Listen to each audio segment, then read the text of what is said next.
Do you really think you're dying?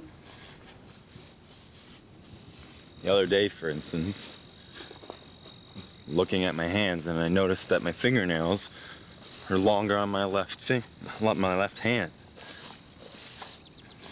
But I remember cutting both my nails on both my hands on the exact same day. So I thought I had a calcium imbalance in my body. Too much calcium on the left side. Hypercalcium is the most common life-threatening disorder. That's a scene from a film I made a long time ago. It's mostly fiction, but that's a true anecdote from my life, that thing about the longer fingernails on one hand. It was a rather perplexing concern. I mean, why did I have such a strange preoccupation like that? Where did it come from? And what does this have to do with protracted withdrawal sensations? Hi, I'm Gustav. Welcome to my channel. I'm not a licensed medical professional, but I do talk about how I resolved protracted withdrawal sensations and persistent pain using a mind-body approach primarily rooted in the work of John Sarno. I actually have multiple videos of Sarno's work on my channel, both a lecture and a book. So if you want to check them out for more context, feel free to do that. So I used to have a bunch of preoccupations with my health and general well-being throughout much of my life that actually predate withdrawal sensations. Now, my concerns were mostly not imaginary, like the fingernails. I also had, unexplained rashes, pain, panic, sadness, and I'd get checked out by physicians, but nothing was ever truly found wrong with me. Now, I bring up my historical concerns or preoccupations with my health, which I'll get into a bit more shortly, because I think they're related to why I got protracted withdrawal sensations and persistent pain in the first place. And I think it's what helped keep them going longer than necessary. So this video draws around my experiences with health and withdrawal anxiety, like the fear of withdrawal sensations themselves, and where this fear might come from, besides from the sensations themselves being, really, really scary. So this video is part 1 of 2 on this topic. Otherwise, I think this video would probably be too long on its own.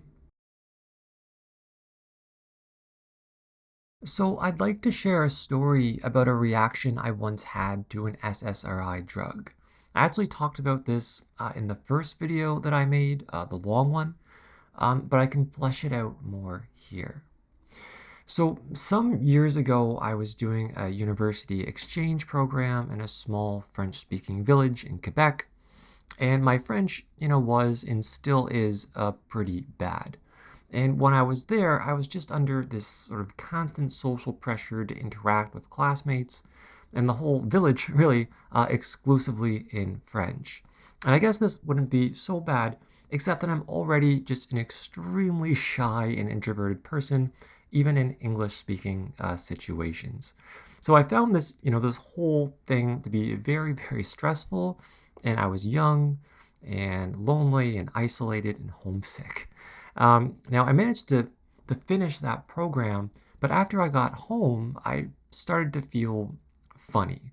My stomach in particular started to hurt, and I became increasingly concerned and preoccupied with this pain. I got some tests done. They couldn't find anything wrong, so I thought, okay, maybe I'm just, anxious about something. So because I had previously taken an SSRI and got off it without any problems, I thought maybe I'd try that again. So I took a tablet in the evening and woke up later that night just feeling really, really sick, probably the worst I'd ever felt in my life up to that point. And I think it lasted until about the morning, or the early morning. Now, after that, I didn't take, these drugs ever again, but that wave of sickness, these waves of sickness, which seemed to stem from my stomach, they actually continued, and they went on for months and months. And they got so bad, I actually thought I was dying, and I just got increasingly panicky, and I was told to go stay in one of those buildings where they just kind of tell you you're crazy, and they just kind of drug you up, to hopefully shut you up. Now, despite this, I continued to get legitimate medical testing for my stomach. And one day, I had a final definitive test, and the results came back negative. And the guy who ran the test was like, "Oh yeah, there's nothing wrong with you.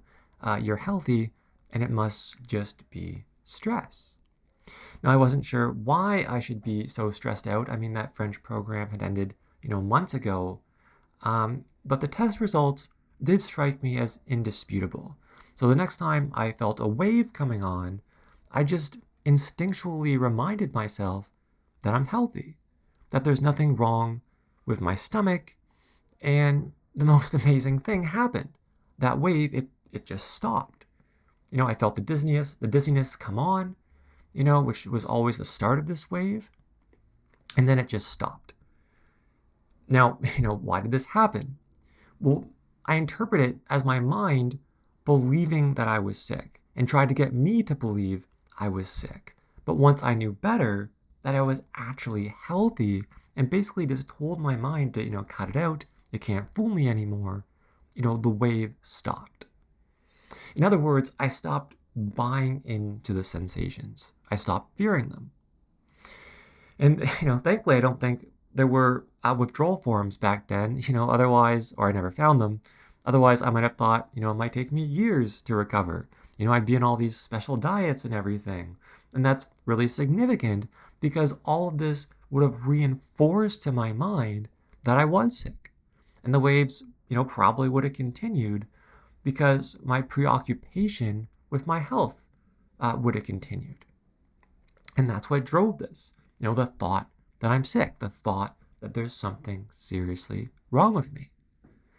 And I'll get into that idea a little bit more later. But I think there is another critical question here to ask, and that's, why did this happen in the first place? Why did this adverse reaction go on and on? Because that doesn't happen to everyone. What was unique about me that I got so, pulled into it? Well, at the time, I never really had the chance to explore this idea because I was blinded, by psychiatric labels that pretended to explain things but didn't really explain anything. One label I was eventually given, was OCD. But what is, obsessive compulsive disorder? Its diagnostic criteria, is basically an obsession that causes distress. But what is an obsession that causes distress? Well, according to psychiatry, it's obsessive compulsive disorder. But what is OCD? It's an obsession that causes distress. But again, what's an obsession that causes distress? Well, it's obsessive compulsive disorder. If I'm not making any sense, well, that's the nonsensical nature of psychiatric diagnosis. It just goes in a circle. It's circular reasoning that doesn't tell you anything about yourself or why you're experiencing what you're experiencing. It doesn't lead anywhere to any understanding. It just leads to drugs and therapy and a bunch of people kind of lining their pockets off of a pseudo-medical diagnosis. So the question, remained. Why was I so focused on my body? Why was I so focused on my health? Was there an actual explanation? So when someone is experiencing, health anxiety, as I was, I think a significant question to ask is, what was going on in my life? For myself, I think back to, the fingernail thing, for instance, because that's an easier one to unravel, at least in retrospect, than the adverse reaction. So, what was going on in my life at that time? Well, that happened in my first year of university when I was very, very dissatisfied with life. I felt completely lost at this massive school, lost in this big city, lost to any life direction. It was almost impossible for me to make friends. I got more and more scared of people. I then withdrew more from people, from attending my classes, which only made this fear worse and worse. I thought I'd never make it in the world. I'm too shy and timid. And I looked at these, massive buildings and I thought, how did people even build these things? I'm too scared to go and eat in the cafeteria. And I also discovered, on the internet something called social phobia. And I learned that my fear of people might be an incurable disease. That's when I started thinking things like, oh, what's this bump on my head? Has it always been there? Could that be what I think it might be? Or what's going on, with my hands, with my fingernails? Could it be possible that one of my hands has longer fingernails than the other? Is a calcium imbalance an actual thing? Now, when I think back, to my life back then, I think what happened is I was just so overwhelmingly stressed out in this, what seemed like an oppressive circumstance that I felt, again, ill-equipped to really handle or adapt to. And so a danger signal was just constantly firing in my mind and blinding me with fear. And I started to perceive danger just everywhere. I'd see a spider, on the dorm wall, and it was just the end of the world. I'd be throwing my shoe at it, like my life depended on it, even though I live in Canada and there's no way, this spider could be poisonous. But because this alarm was just stuck on, or seemed to be stuck on in my mind, I just started looking for danger everywhere, even when it wasn't there. Not a person, not even a spider. So there's just, my fingernails. And a preoccupation might begin if my mind latches on to the idea that something is actually wrong. And I buy into the idea as well. And then I start thinking about it, all the time. Now, I think why the mind did this, why it latched on, at least in my situation, is it gave me something else to think about, rather than what was truly bothering me. In other words, it's a protective mechanism. So instead of having to navigate this oppressive social structure and confront my fear that, I'll never fit into this world, that I'll, be an outcast forever, I'll never make a living, I could instead think about my fingernails. I could instead think about a bump on my head. These were distractions from my deeper problems. In fact, I didn't even finish the year at university because I was just so scared and worried. And I started thinking I was depressed. And I thought, oh no, now I have this disease that psychiatry says people will have, for the rest of their lives. But that was just, a whole other thing to fear, another distraction from my life, but quite a natural response to feeling overwhelmed. And this was something that I needed to understand. These were things I needed to explore more in depth to grow and evolve as a person. But instead, I was just told, there was something wrong with me and given a drug.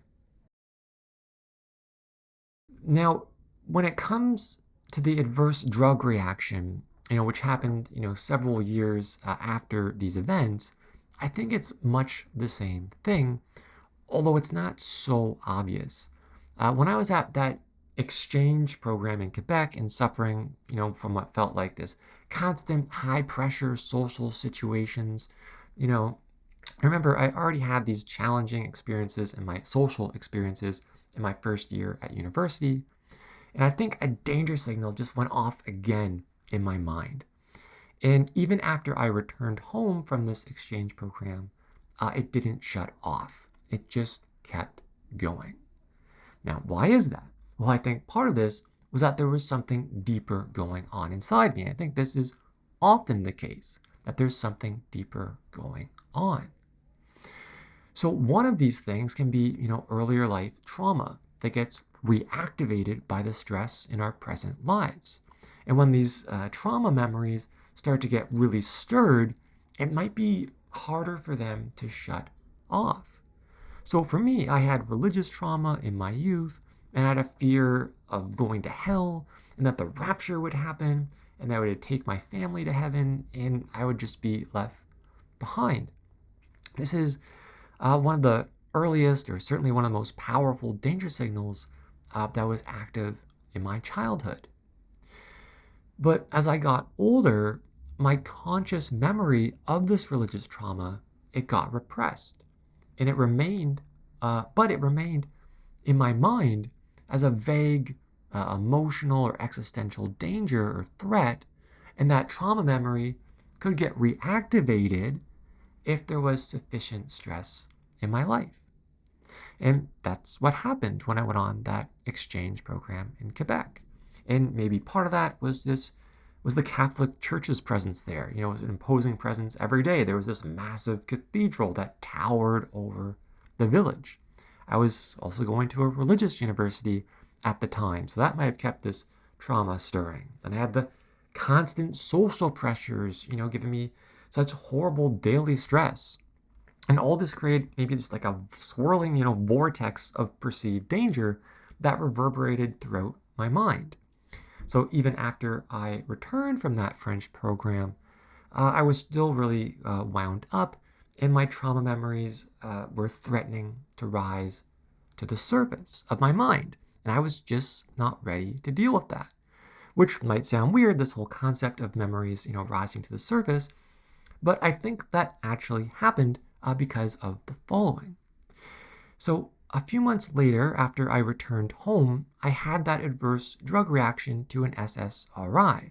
Now, maybe that was a genuine kindling reaction, or maybe my nervous system was so sensitive, so on the lookout for danger, that a toxic SSRI drug was just too much for my system to take. Now, granted, the adverse reaction was very scary.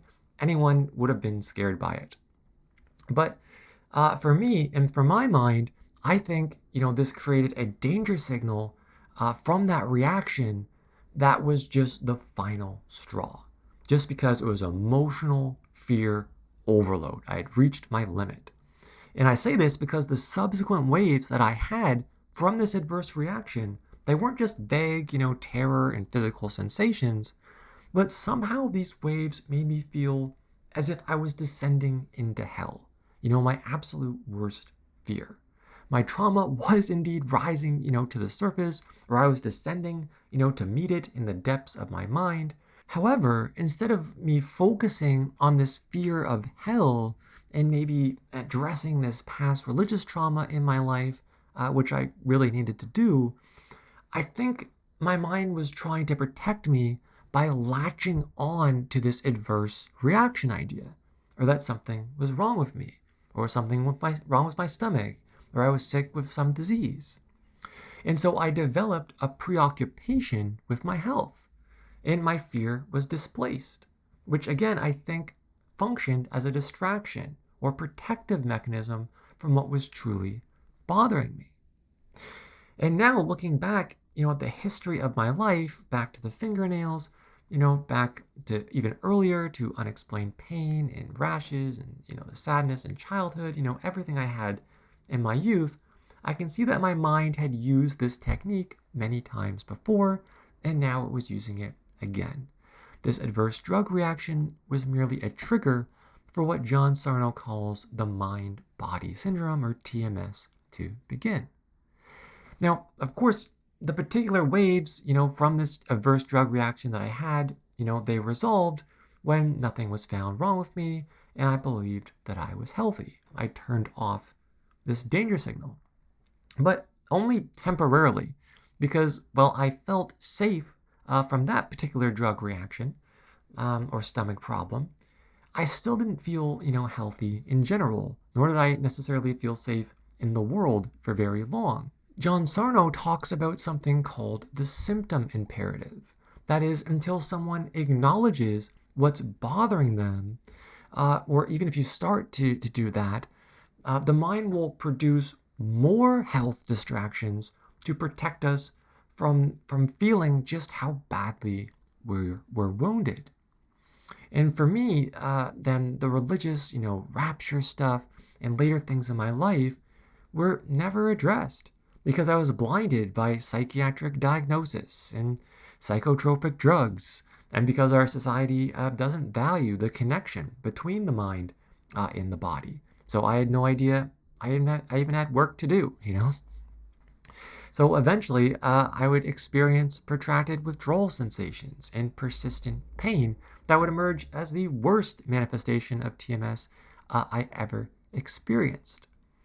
And I'll talk about that and how I resolved that experience, and if I still get mind-body sensations today in the second part of this video that I'll probably release next week.